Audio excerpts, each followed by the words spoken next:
Mula sa tambalang barda ay bagong leading lady na ang makakatambal ni pambansang Ginoo David Licauco sa kanyang upcoming TV series na pinamagatang Never Say Die.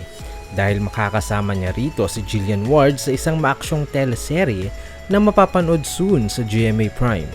Sa kanyang interview sa 24 Oras, inamin ni David na kakailanganin niya ng malaking adjustment dahil matapos ang dalawang teleserye na pinagbidaan nila ni Barbie Forteza ay panibagong love team ang ipapareha sa kanya.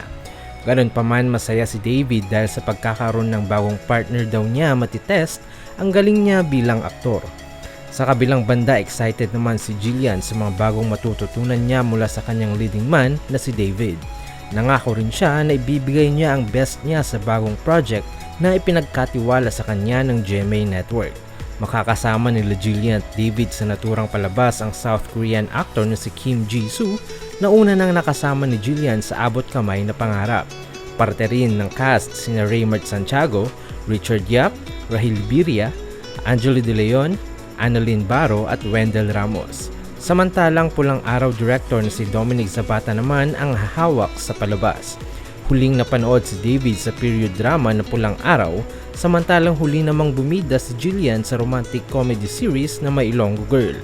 Maliban sa Never Say Die ay isang movie project din ang pagsasama ng dalawa na sa ngayon ay wala pang inilalabas na detalye.